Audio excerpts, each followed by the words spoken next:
नमस्ते, मी दयानंद जयपाल पवार. मी सारथी PhD संशोधक विद्यार्थी आणि माझ्या बरोबर हे आमचे सारथी संशोधक सहकारी विद्यार्थी.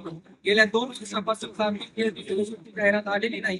छत्रपती शाहू महाराज राष्ट्रीय संशोधन विद्यापीठ शेवटची जाहिरात 2023 मध्ये आली होती. त्यानंतर 2024-2025 या 2 जाहिराती आलेल्या नाहीत. गेले 1.5 वर्ष आम्ही सर्व विद्यार्थी सारथी संस्थेला निवेदन देतोय. आतापर्यंत असंख्य निवेदनं देऊनही कुठलीही कार्यवाही झालेली नाही. त्यामुळे निराश हतबल होऊन विद्यार्थ्यांनी बेमुदत उपोषणाचा निर्णय घेतला आहे. गेल्या 25 ऑगस्ट 2025 पासून आम्ही इथे बेमुदत उपोषण करत आहोत.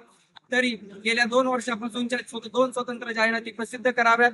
नोंदणी दिनांकापासून ज्या मुलांना फेलोशिप दिली जावी, त्यासोबत जाहिरातीच्या जागा काढतानाही संख्या पाहून त्यानुसार जागा काढाव्यात. 50-100 जागा काढून पुन्हा मुलांना उपोषणासाठी प्रवृत्त करू नये ही मी सारथी संस्थेलाही विनंती करेन.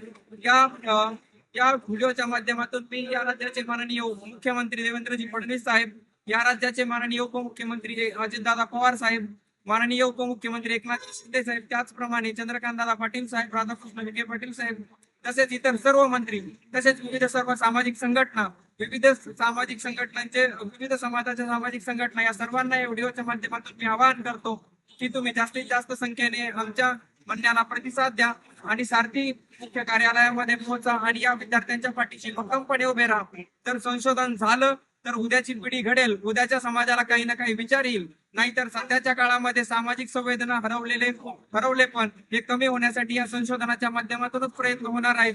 त्यामुळे मी सर्वांना हात जोडून विनंती करतो की आपण सारथी संशोधन विद्यार्थ्यांच्या पाठीमागे उभे राहण्यासाठी मनापासून प्रयत्न करा, सहकार्य करा. धन्यवाद.